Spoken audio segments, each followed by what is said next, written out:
ขอน้อมนมัสการพระเถรานุเถระขอเฮียนคณะประธานกองประชุมใหญ่ที่เคารพและนับถืออย่างสูงเฮียนบรรดาสหายผู้แทนกองประชุมใหญ่บรรดาสหายแขกที่มีเกียรติที่นับถือและหักแพงทั้งหลายปฏิบัติตามการมอบหมายของประธานกองประชุมใหญ่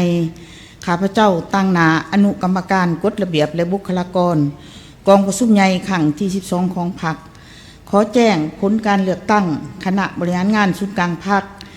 ที่ได้รับการเลือกตั้งในกองประชุมใหญ่ผู้แทนทั่วประเทศครั้งที่12ของพรรคประชาชนปฏิบัติลาว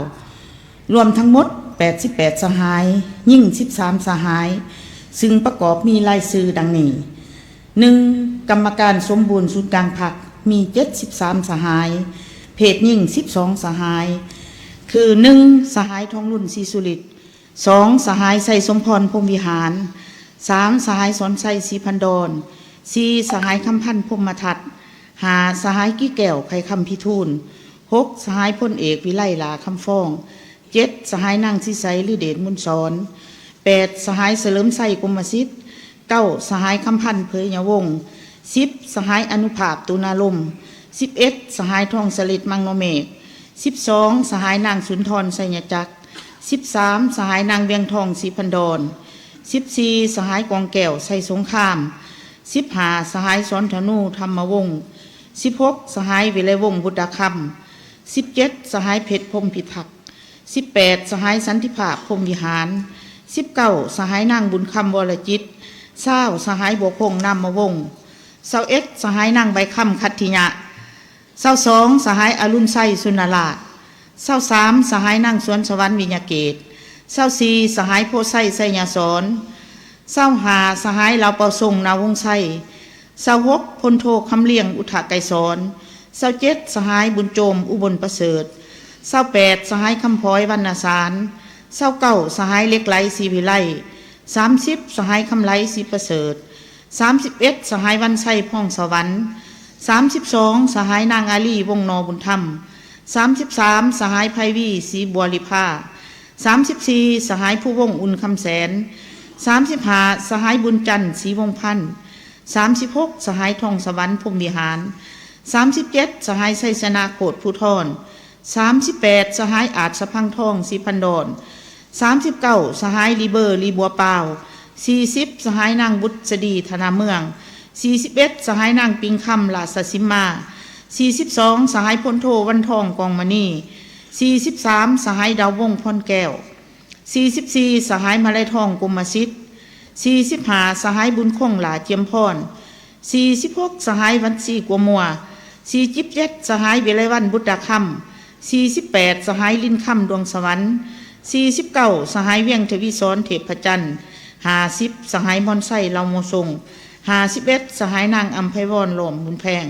52. สหายพลจตวานางลีวงลาวลี53. สหายปอยคำหุมบุญยวง54. สหายพลตีสมพรมิตรพร55. สหายบุญหลายบุตริ56. สหายบุญเรืองมณีวงศ์57. สหายพลจตวาเป็นคำบุตรจันเพ่ง58. สหายบุญเหลือพันดานุวงศ์59. สหายสันติสุขสิมาลาวงศ์60. สหายทองลีศรีสุริต61. สหายผู้ธนุเพชรไสสมบัติ62. สหายพุทธพันธ์แก้ววงไส63. สหายเพ่งนิรันดร์คำพังเพ่ง64. สหายบุญเถิงดวงสวรรค์65. สหายพลโทคำกิงภุยหลามณีวงศ์66. สหายพลโทวงศรอินปานพิมพ์67. สหายพลโทสายใจกรมสิทธิ์68. สหายผาคำอินแสง69. สหายคำลาวันจันทาลาวัน70. สหายนางทุมมาลีวงพจันทร์71. สหายสุขคำเพชรเทืองบุตรศรี72. สหายพลจตวาคอนสวรรค์สมภาไส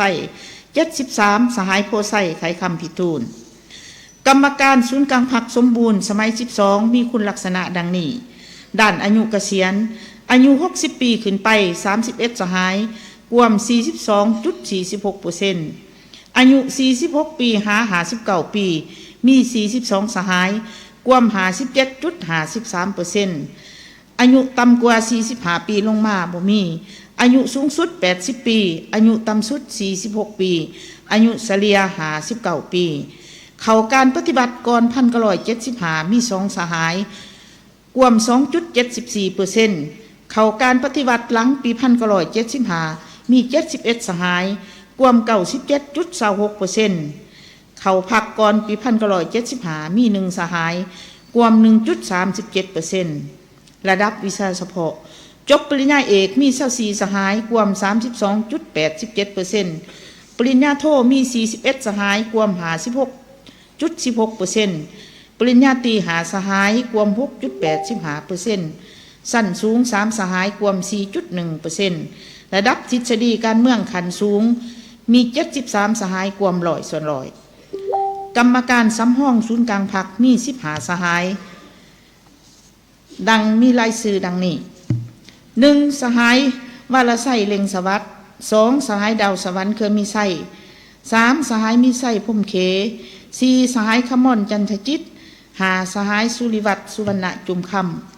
6สหายพลจตวากองสวัสดิ์บุญเลียง7สหายจินดาวงศ์โพสีคำ8สหายพิไลทองจิตมณี9สหายวรรณไสสัตตกุล10สหายพลจตวาสอนไสจัญญาลา11สหายธนุงไสขุดไพฑูรย์12สหายนางมีนาศรีวิไล13สหายบุญทวีสอสุกัน14สหายพลจตวาสุริไสพิจิตร15สหายอาคมเดชวงไสกรรมการสำห้องศูนย์กลางพรรคสมัย12มีคุณลักษณะดังนี้ด้านอายุเกษียณอายุ46ปี50ปีมี10สหายกวม 66.67% อายุต่ำกว่า45ปีลงมามี5สหายกวม 33.33% อายุสูงสุด50ปีอายุต่ำสุด37ปีอายุเฉลี่ย45ปีเข้าการปฏิบัติหลังปี1975ทั้งหมด15สหายระดับวิชาเฉพาะจบปริญญาเอก6สหายกวม 40% ปริญญาโท8สหายกวม 53.33% ปริญญาตรี1สหายกวม 6.67% ระดับทฤษฎีการเมืองขั้นสูง13สหายขั้นต้น1สหายบ่ทันได้ผ่าน1สหายบรรดาสหายที่ได้รับการเลือกตั้งครั้งนี้ล้วนแต่ได้รับการทดสอบฝึกฝนหล่อหลอมจากกระบวนการตัวจริงเป็นผู้มีความตั้งหน้าเห่าหันในภารกิจเปลี่ยนแปลงใหม่ได้เป็นแบบอย่างที่ดีให้แก่ทันแถวพนักงานสมาชิกพรรคและประชาชนในภารกิจปกปักรักษาและพัฒนาประเทศชาติแต่ละระยะที่ผ่านมาคณะบริหารงานศูนย์กลางพรรคสุดนี้ส่วนหลายได้ผ่านการศึกษาหำเพียรทฤษฎีมาร์กเลนินแนวคิดไกรสอนภูมิหารทั้งระบบบำรุงและก่อสร้างได้รับการศึกษาด้านวิชาเฉพาะเทคนิควิทยาศาสตร์นับแต่ปริญญาตรีขึ้นไปคณะประธานกองประชุมใหญ่ที่นับถือผู้แทนสมบูรณ์แขกที่นับถือและหักแพงทั้งหลายกองประชุมครั้งปฐมฤกษ์ของคณะบริหารงานศูนย์กลางพรรคสมัย12ได้ดำเนินในตอนเช้าของวันที่8มังกร2026ซึ่งกองประชุมบรรดาสหายคณะบริหารงานศูนย์กลางพรรคสมัย12ได้มีความเป็นเอกฉันท์เลือกตั้งกรรมการกรมการเมืองศูนย์กลางพรรคคณะเลขาธิการศูนย์กลางพรรคเลขาธิการใหญ่คณะบริหารงานศูนย์กลางพรรคสมัย12ผู้ประจำการคณะเลขาธิการศูนย์กลางพรรคพร้อมนั้นก็ได้เลือกตั้งเอาประธานห้องประธานคณะกวดกาศูนย์กลางพรรคดังนี้กรมการเมืองศูนย์กลางพรรคประกอบมี13สหายยิ่ง1สหาย1สหายทองรุ่นศรีสุริต2สหายไส้สมพรพรหมวิหาร3สหายสอนไส้ศรีพันดร4สหายคันพันพรหมทัต5สหายกี้แก้วไขคำพิทูล6สหายพลเอกวิไลลาคำฟอง7สหายนางสีใสหรือเดชพุนสอน8สหายเฉลิมไส้กรมสิทธิ์9สหายคำพันเผยยังบง10สหายทองสลิดมังโนเมก11สหายเพชรพรหมพิพัฒน์12สหายพลโทคำเลียงอุทาไกรสอน13สหายวันไส้พ่องสวรรค์คณะเลขาธิการศูนย์กลางพรรคประกอบมี11สหายยิ่ง4สหายดังนี้1สหายทองรุ่นศรีสุริต2สหายพลเอกวิไลลาคำฟอง3สหายนางสีใสหรือเดชมุนสอน4สหายเพชรพรหมพิพัฒน์5สหายวันไส้พ่องสวรรค์6สหายอนุภาพตูนาลม7สหายนางสุนทรไสยจักร8สหายนางเวียงทองศรีพันดร9สหายนางบุญคำวรจิต 10สหายพลโทวันทองกองมณี11สหายพลโทวงศรอินปานพิมพ์ด้วยความรับผู้คุณงามความดีอันใหญ่หลวงและการอุทิศสติปัญญาเหือแห้งอย่างบ่หูอิดหูเมื่อยร่วมกับคณะบริหารงานศูนย์กลางพรรคหลายสมัยผ่านมาในการนำพาการปฏิวัติอยู่ประเทศเฮาโดยเฉพาะแม่นการนำพาภารกิจเปลี่ยนแปลงใหม่ให้ดำเนินไปอย่างถูกต้องและนักแน่นกองประชุมครั้งปฐมฤกษ์ของคณะบริหารงานศูนย์กลางพรรคสมัยที่22ได้เป็นเอกสารอย่างสมบูรณ์เลือกตั้งสหายทองรุ่นศรีสุฤทธิ์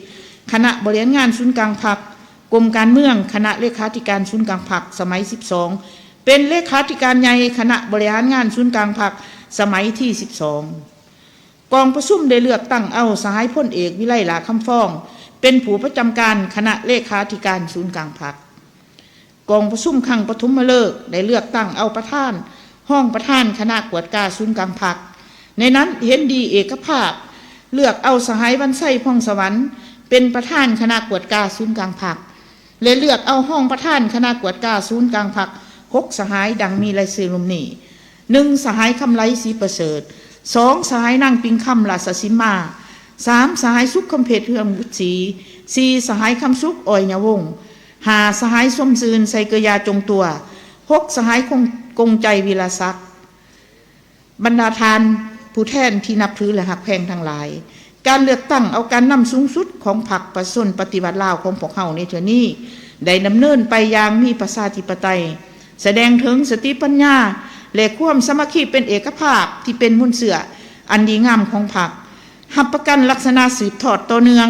แห่งการนำพาอันนักแน่นของพรรคเฮาด้วยความไว้เนื้อเชื่อใจจากผู้แทนกองประชุมใหญ่บรรดาสหายคณะบริหารงานศูนย์กลางพรรคที่ได้รับการเลือกตั้งจากกองประชุมใหญ่ครั้งนี้จะสุมทุกสติปัญญากำลังวังซ่าความสามัคคีเป็นปึ๊กแผ่นเพื่อแบกหาพระลานหน้าที่อันสูงส่งและนักหน่วงที่กองประชุมใหญ่ครั้งนี้มอบหมายให้การรายงานของข้าพเจ้าสิ้นสุดเพียงเท่านี้ขอขอบใจ